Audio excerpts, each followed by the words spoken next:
if you're a progressive brand and you believe in a multi-channel future, you are going to be ahead of the curve, in my opinion. What about Walmart kind of establishes itself as like the next best place to go? Walmart has opportunities that perhaps Amazon doesn't. In particular, omni-channel. Amazon's not going anywhere, but they're going to own a smaller piece of, a growing pie over time, and that's exciting.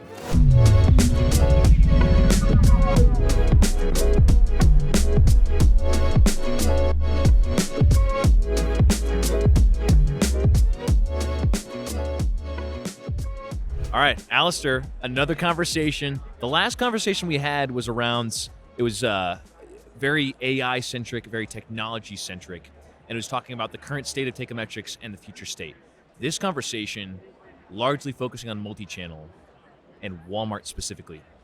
So I think let's maybe paint the picture in the industry right now of where Walmart is currently at. So let's start there. Where is Walmart at right now? Where is that in the tool belt, the toolkit that sellers and brands have available? I think, just even raising a higher level, one level up from that, I think multi-channel in general and omni-channel in general is a must think about initiative for every brand, every seller. If you think about this idea that GMV, total sales on e-commerce is going to grow to 7+ trillion. Where is it going to be? And we've just seen Amazon for the first time in a long time showed flat year-on-year sales, coming off that pandemic dip. So when you look at Walmart as an opportunity, there's a tremendous opportunity, I think, to be a great place for people who are executing very well on Amazon as a clear next channel. But I don't think it's just purely about Walmart. I think Walmart has a great opportunity. I think there's an overall omni-channel strategy for every seller. Why do you think Walmart is, perhaps this is just because Walmart is the second in line as the biggest platform, but what about Walmart kind of establishes itself as like the next best place to go? Well, look, it's the world's largest company based on revenue. Absolutely huge. And it's really ingrained in really the US consumer life cycle. And Walmart itself at the very highest level, and we've been very privileged at Teikametrics to be working with the Walmart leadership, at the very highest level, there's an absolute commitment to be an amazing e-commerce marketplace. So I think that's important for sellers and brands to hear. There is a commitment at the very top. It's a very, very important initiative. I think that means a lot. Yeah. Because when you look at Amazon, and I was one of the first third-party sellers back in 2003, Amazon at one point wasn't a very compelling place to sell. I think things change, and I do think Walmart has an opportunity. I think there's a commitment at the top. I also think Walmart has opportunities that perhaps Amazon doesn't. Interesting. What do you mean? In particular, omni-channel. And when I mean omni-channel, I think of literally thousands of Walmart supercenters, Walmart locations that we know Walmart are going to integrate into their e-commerce strategy. So imagine this. Imagine being a brand who's super successful on Walmart.com and then now having the opportunity to get your goods in a favorable way into Walmart stores. And many Amazon sellers would love to have that optionality. And look, Amazon can't provide that. Amazon's just shuttered its physical retail stores. So I think Walmart has a lot of good underlying dynamics and a big commitment from the top. Would you say, I'm going to play devil's advocate for a second. I have talked to a number of brands that have said, I gave Walmart a shot. Yeah. It wasn't quite there. Yeah. And granted, things have changed since that time. Walmart's put in more energy, more time, more resources into building a better platform, and they are still doing that. But what would you say to brands that are in that position, that gave Walmart a shot one time, and it didn't quite give them the result that they were hoping for? What do you think? Yeah, look, we hear that a lot, and we've experienced that a lot, and it is exactly one of the big headwinds for Walmart. 2 years ago, I tried to sell on Walmart. It was crickets. I got no sales. It was a terrible experience. There's no equivalent of FBA.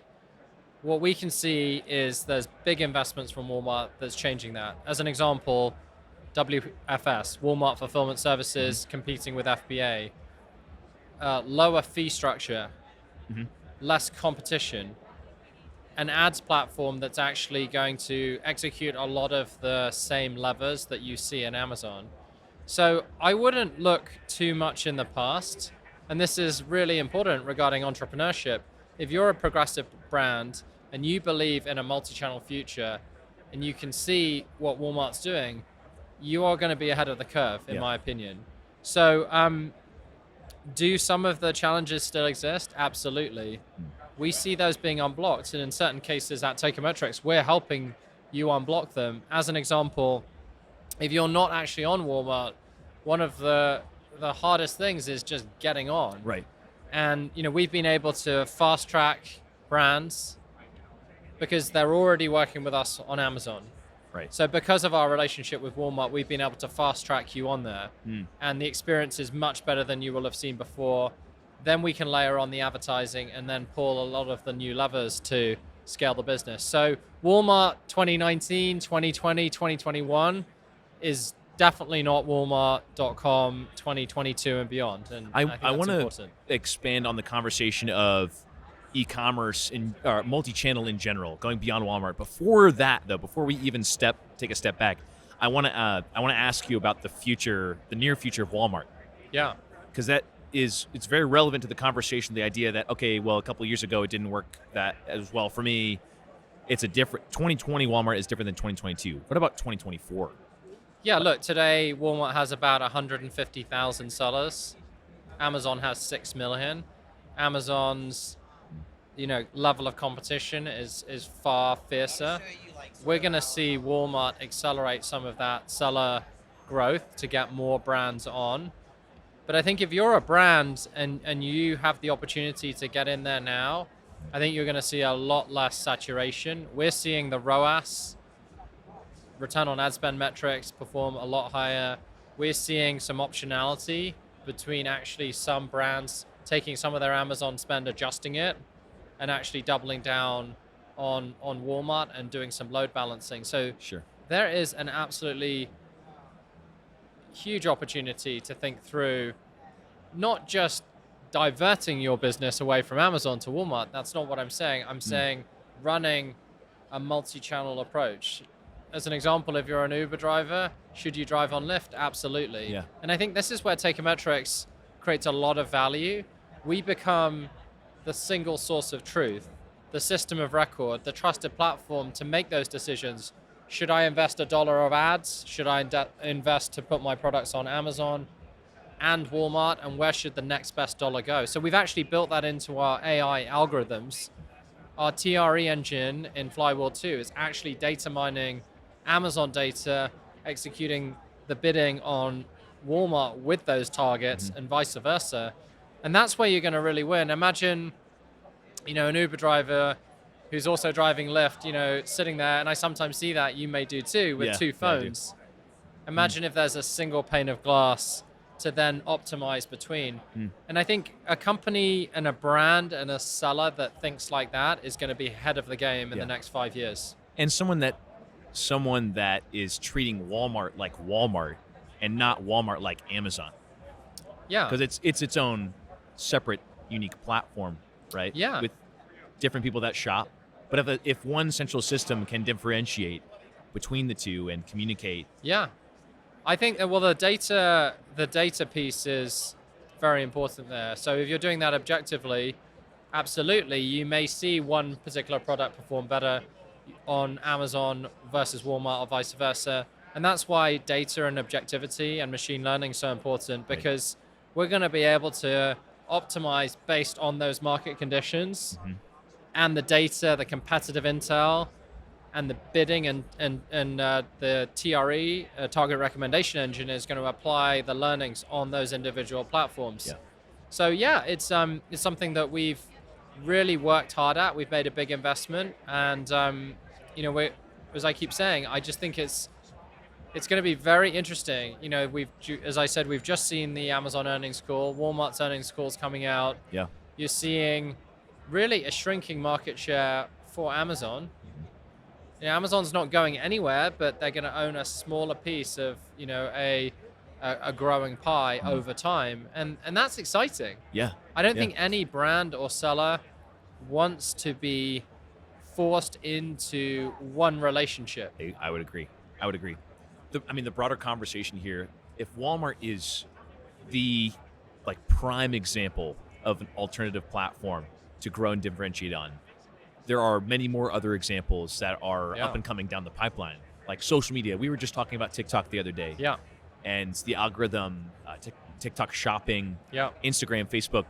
Where do those platforms, where do those marketplaces sit in the context of this conversation? Well, look, it's for us at Teikametrics, it's extremely exciting. It just highlights e-commerce in a way is infinite. It's mapped to, one of those basic things that we've seen from the start of humanity, selling.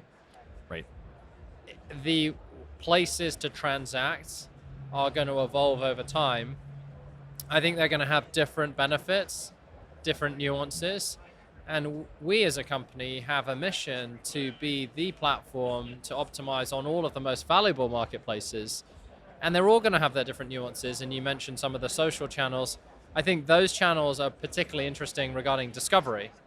If you think Amazon is relatively low on the funnel, you're in Amazon, you're typing a search term, and you know what you want to buy. Yeah. That's why the ROAS is so high. When you think about Meta or TikTok, you're talking more in the upper funnel, more in the discovery area, and that's how the data is playing out. And you're going to need different machine learning models. You're going to have different AI tools. You're going to have different strategies based on the funnel. And I think that's what's really important to think through. And in a way, that's what makes this a more complicated problem.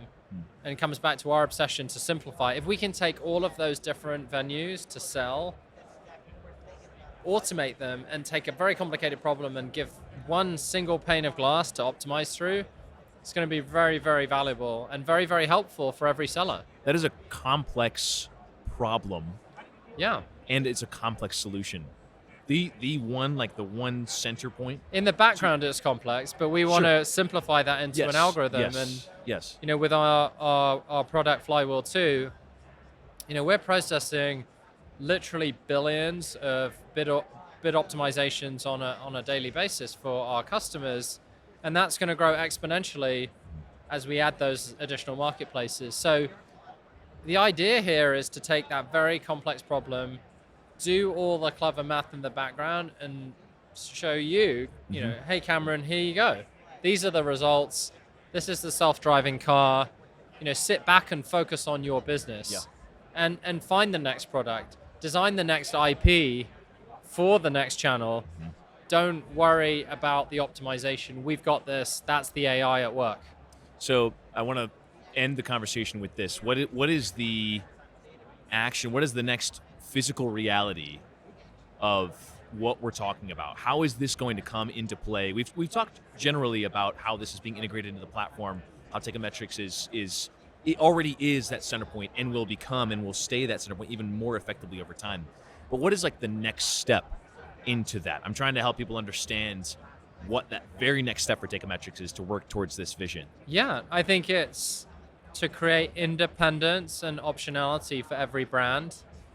You should be, as a brand, thinking about what is the best move for you, not Amazon, not Walmart, and that's what we care about. So I think building trust to get the trust of the seller's inventory, basically, in the catalog, to then spawn the growth on Amazon, Walmart, social channels, TikTok, whatever it may be, and thinking more and more about centralization and independence. Yep. And in a way, break that massive dependence that so many sellers have on a particular marketplace. And that's powerful. I mean, that's what we're here for. And, that's what our teams are obsessed about. And that multi-channel piece is what underpins all of what I'm talking about here. Great conversation. It's interesting to see how the conversation evolves, our conversations evolve over time as the product evolves and as the direction continues to grow for Teikametrics as a whole and the market itself.